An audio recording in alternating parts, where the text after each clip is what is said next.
रामपुर नामक गांव में एक गीता नाम की विधवा अपने बेटे महेश के साथ रहती थी। गीता का पति तभी चल बसा था जब उसका बेटा 1 साल का था। गीता अपना और अपने बेटे का जिंदगी गांव के पास जंगल में जाकर चुने हुए लकड़ियों को बेचकर चलाती थी। गीता हर रोज जंगल में जाकर लकड़ियां इकट्ठा करके लाती और बाजार में जाकर बेचती। उसके बाद जो पैसा मिलता उसका राशन लेकर आती थी। इस तरह दोनों अपनी जिंदगी जी रहे थे। धीरे धीरे समय बीतता गया। अब महेश 9 साल का हो गया था। वह अपने घर का ध्यान रखने लगा था। गीता अब उसको साथ में बाजार नहीं ले जाती थी। एक दिन गीता को बाजार से आने में देर हो गई। शायद उस दिन उसने लकड़ियाँ भी नहीं बेची थी। महेश को बहुत भूख लगी थी। वो यही सोच रहा था, माँ अभी बाजार से लकड़ियाँ बेचकर नहीं आई। बहुत देर इंतजार के बाद माँ आई।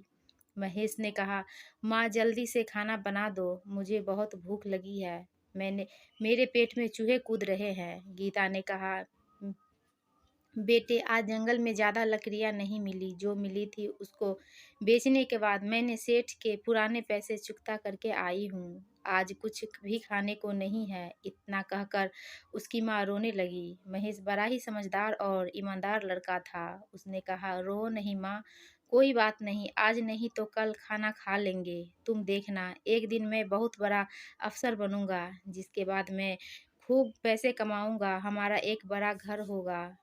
तब हमें खाना खाने में कभी भी परेशानी नहीं होगी। फिर हम पेट भर खाना खाएंगे। इसके बाद दोनों सो गए। सुबह दोनों उठे तो देखा कि बहुत जोरों से बारिश हो रही है। बारिश रुकने का नाम नहीं ले रही थी। गीता ने कहा, अब मैं लकड़ियाँ कैसे चुनने जाऊंगी? बारिश के वजह से सूखी लकड़ियाँ नहीं मिलेगी। सूखी लकड़ियाँ ही बाजार में बिकती है। महेश ने कहा, तुम परेशान नहीं हो माँ, हम जंगल के दूसरे छोर तक लकड़ियाँ चुनने जाएंगे। बारिश दिन भर हुई। रात में बारिश थोड़ी रुकी। महेश ने कहा, चलो माँ लकड़ियाँ चुनने चलते हैं। गीता ने कहा, नहीं बेटा, रात को जंगल में लकड़ियाँ चुनने नहीं जाएंगे। जंगल के दूसरे तरफ शेर रहता है।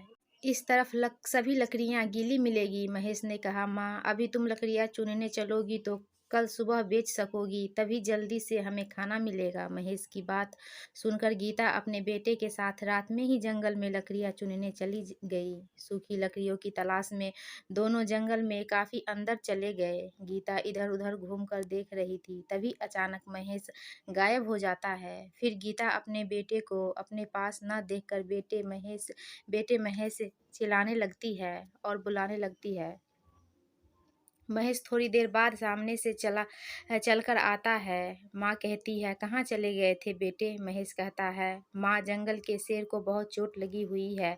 ये बूढ़ा भी हो गया है। शेर के चोट को ठीक करने के लिए मैं जड़ी बूटी लेने गया था, बस देर हो गई। महेश के पीछे खड़े शेर को देखते ही गीता सन्न रह गई। गीता ने कहा, जल्दी से भाग आओ मेरे पास, नहीं तो शेर तुम्हें खा जाएगा। महेश ने कहा, तुम डरो नहीं माँ, शेर हमारा साथी बन गया है, वो हमें नहीं खाएगा। शेर ने भी ऐसा ही किया। थोड़ी देर बाद शेर ने कहा, तुम दोनों ने मेरी मदद की है, मेरी जान बचाया है, मांगो तुम उपहार में क्या, तुम्हें क्या चाहिए? महेश ने कहा, हमें उपहार में कुछ नहीं चाहिए। शेर ने कहा, नहीं, कुछ न कुछ उपहार तुम मांगो। महेश ने कहा, मेरा उपहार यही है कि तुम बस जंगल में आने वाले किसी भी मनुष्य और जीव पर हमला नहीं करोगे। शेर हंसते हुए बोला, बस इतनी सी बात, मैं वचन देता हूँ, मैं किसी भी जीव का शिकार नहीं करूँगा। आज से मैं शाकाहारी जीवन जीऊँगा। इसके बाद भी शेर ने कहा, लो मैं तुम्हें ये जादुई चूल्हा देता हूँ। जादुई चूल्हे से तुम्हें कभी भी खाने की कमी नहीं होगी। जादुई चूल्हे पर जो भी पकवान बनेगा वो कभी कम नहीं होगा। ये चूल्हा सिर्फ तुम दोनों की ही बात मानेगा। जादुई चूल्हे को लेकर गीता और महेश घर पहुंचे। दोनों बहुत खुश थे। दोनों रोजाना नए नए पकवान बनाकर खाने लगे।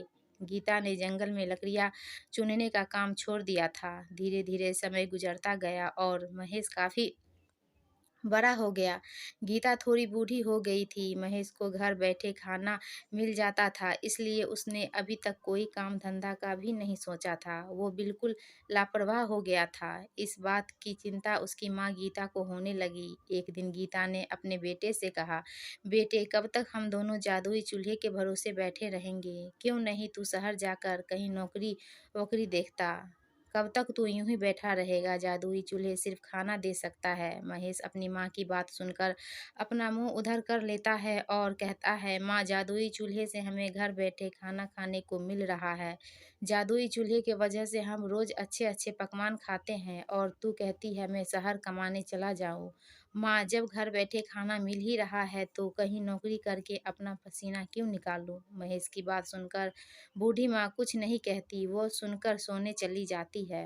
एक दिन जादुई चूल्हा घर में से ही गायब हो जाता है। गीता और महेश दोनों सन्न रह जाते हैं। महेश जादुई चूल्हा बहुत ढूंढता है, परंतु उसे कहीं नहीं मिलता। महेश कहता है, मुझे पता है माँ, हमारा जादुई चूल्हा कौन चुरा सकता है। हो न हो ये हमारे पड़ोसियों का काम है, उन्होंने ही हमारा चूल्हा चुराया है। गीता कहती है, अब तो तू शहर जाकर नौकरी कर देख। हमने इतने साल से बैठकर खाना खाया और अपना शरीर भी नहीं चलाया, इसलिए अन्न देवता नाराज हो गए हैं। जादुई चूल्हा जादू से गायब हो गया। अब तू शहर नहीं गया तो हम भूखे मरे जाएंगे। महेश घर पर आसानी से मिल रहे खाने और आराम को ही अपना दुनिया समझ चुका था, परंतु जादुई चूल्हा खोने के बाद महेश समझ चुका था, अब मुझे शहर नौकरी करने जाना पड़ेगा। महेश अगले दिन ही शहर नौकरी करने चला गया। गीता भी यही चाहती थी। महेश 6 साल बाद शहर से कमाकर अपने गांव रामपुर आया। महेश और उसकी माँ का रहन सहन बदल चुका। जब से महेश शहर गया तभी से अच्छा पैसा कमाने लगा था। तभी उसने अच्छा घर और अमीर आदमी बन चुका था। घर पर आते ही महेश को किचन में जादुई चूल्हा दिखा। महेश ने अपनी माँ से कहा, माँ, तुमने तो कहा था जादुई चूल्हा खो गया, यहाँ कैसे आ गया? गीता ने कहा, बेटे, वो तो तुम्हें शहर भेजने के लिए मैंने जादुई चूल्हे को छुपा दिया था। तभी तो तू शहर गया और इतना बड़ा आदमी बना। तू शुरू से ही अमीर होने के सपने देखता था, आज तू बड़ा आदमी बनकर आया है। तू तू ठीक कहती है माँ, तुम्हारे वजह से मैं आज बड़ा आदमी बन पाया हूँ। ये सब तेरी वजह से हुआ है।